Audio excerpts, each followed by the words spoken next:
இஷ்டத்துக்கு நீ ஆட்டம் போட்டுக்கிட்டு இருக்க. என்ன இங்க கேக்குறதுக்கு ஆள் இல்லைன்னு நினைச்சியா? இத பார், உன்னோட ஒரே நம்பிக்கை அந்த குழந்தைதான். நீ இப்படி பண்ற ஒவ்வொரு செயல்லையும் அந்த குழந்தைக்கு ஏதாவது ஆபத்து வந்துருமோன்னு எனக்கு பயமா இருக்கு. நீ அந்த மெக்கானிக் ஷெட்டை நடத்தவும் வேண்டாம், மெக்கானிக்க கூட்டிட்டு வரவும் வேண்டாம். எல்லாத்தையும் போட்டு போட்டு வச்சுட்டு இங்க வீட்டுக்குள்ளேயே இரு, அதுதான் நல்லது. என்னம்மா நீ? இத பாரு, என்ன சமாதானப்படுத்துற வேலையெல்லாம் வச்சுக்காத. இதுதான் என்னோட முடிவு. அண்ணி நீங்களாவது சொல்லுங்க. வேண்டாம் ரேவதி, நீ இந்த விஷயத்துல தலையிடாத. இதை இப்படியே விட்டுட்டு பின்னாடி என்னால வருத்தப்பட்டு இருக்க முடியாது. அஞ்சலி,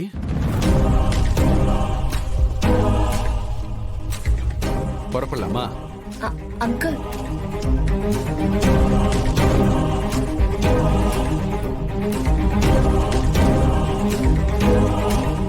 கிளம்பலாமா? வாங்க, உங்களுக்காக தான் நான் காத்துக்கிட்டு இருக்கேன். நீங்க எந்த நேரத்துல இந்த வீட்டுக்குள்ள வந்தீங்களோ, இந்த வீட்டுல பிரச்சனைக்கு மேல பிரச்சனை நடந்துகிட்டே இருக்கு. தயவு செஞ்சு இந்த வீட்டுல இருந்து முதல்ல வெளியில போங்க. அம்மா, அவரை எதுக்குமா திட்டுற இப்போ? அவரை நமக்கு உதவி பண்றதுக்காக தானே வந்திருக்காரு. உதவி பண்ண வந்திருக்காராம். என்ன உதவி பண்ண வந்திருக்காரு? பெரிய உதவி.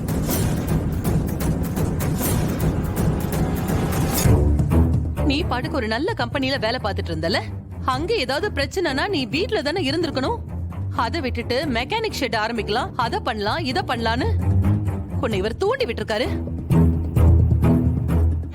நாளைக்கு ஏதாவது ஒரு பிரச்சனை உனக்கு வந்துச்சுன்னா இவர் சமாளிப்பாரா? இல்லம்மா, அது வந்து... ஐயோ, நீங்க ஒன்னும் சொல்ல வேண்டாம், அமைதியா இருங்க. முதல்ல நீங்க இந்த வீட்டை விட்டும் என் பொண்ணை விட்டும் போயிடுங்க தயவு செஞ்சு. அம்மா, அப்படிலாம் பேசாதம்மா, அவர் பாவம். அஞ்சலி, நான் இப்போ மத்தவங்களுக்கு பாவம் பாக்குற நிலைமையில இல்ல. நானே இப்போ பாவம் தான். எனக்கு என் புள்ள வாழ்க்கை தான் முக்கியம். அம்மா ப்ளீஸ் மா. நீ எங்கேயும் போக வேண்டான்னு நான் சொல்லிட்டேன். உள்ள போலாம் வா. என்னாச்சு இப்ப?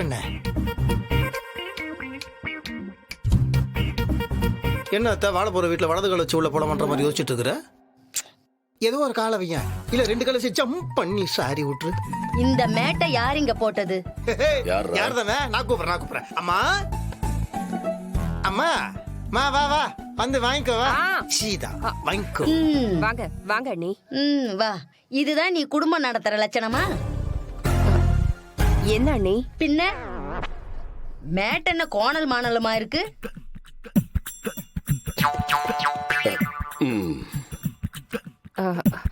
கரெக்டா தானே இருக்கு. என்ன கரெக்டா இருக்கு?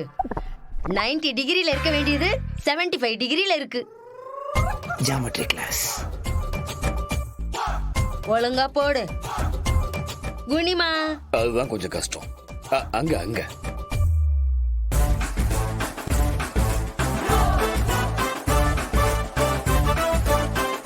மேட்டு கூட ஒழுங்கா போட தெரியல. எப்படித்தான் இவளோட குடும்பம் நடத்துற? கஷ்டம் எனக்கு தான் தெரியும். உள்ள போலாம் வாமா. வாங்க அத்தை, உள்ள போவோம். வாங்க குடும்பத்தோடு வாங்கிப்போம்.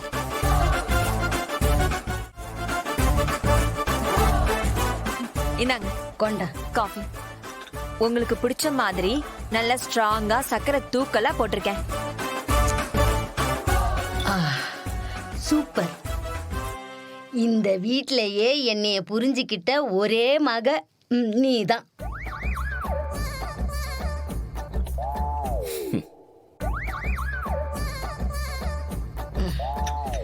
நல்லா இருக்கியா?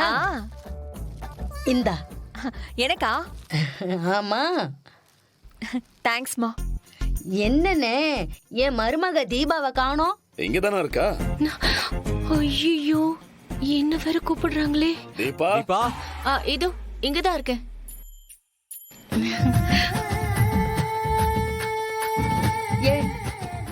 என்னடி இது? தலைய சுத்தி சுத்தி சுத்தி இப்படி வச்சிருந்தேன்னா இதே மாதிரி குடும்பத்துக்குள்ள சண்டை வருமடி. இத பாரு, நல்ல தலைய வகுடு எடுத்து வாரி பின்னணும். இந்த பக்கம் பிறந்த வீடு, இந்த பக்கம் புகுந்த வீடு, ரெண்டையும் ஒரு பொம்பளை சமமா பாக்குறேன்னு அர்த்தம். இதெல்லாம் உங்க அம்மா சொல்லி தரலையா?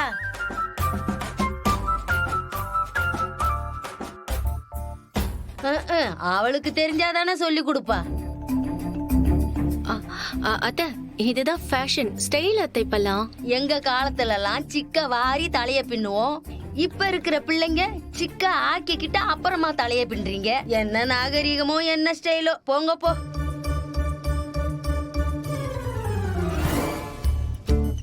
ஒழுங்கா பிரிச்சு கட்டுடி. சரி இந்தா கிஃப்ட். தேங்க்ஸ் அத்தை. இருக்கட்டும் இருக்கட்டும். மீனா, சீக்கிரமா நீ 2 பிள்ளைகளை பெத்து எங்க அண்ணன் அண்ணி கையில குடு. பாருங்க, எங்க அண்ணனுக்கும் அன்னிக்கும் பொழுதே போகல. பெத்து கொடுத்தா அதை கொஞ்சிட்டு கிடக்குங்க, இல்லனா அரசியல்னு தேவையில்லாம சுத்திட்டு கிடக்குங்க.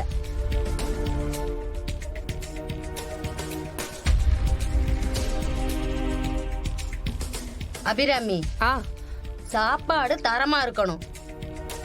எனக்கு தெரிஞ்சவங்க எல்லாம் வர சொல்லிருக்கேன். அவங்க முன்னாடி என்னை அசிங்கப்படுத்திடாத. சரிங்க அண்ணி.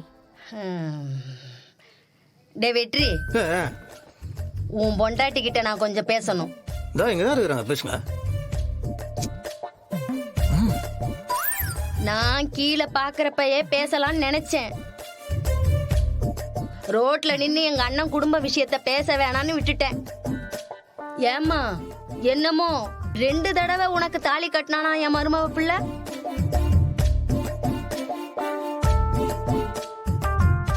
அந்த அளவுக்கு அவனை அப்படியே மயக்கி வச்சிட்டல்ல.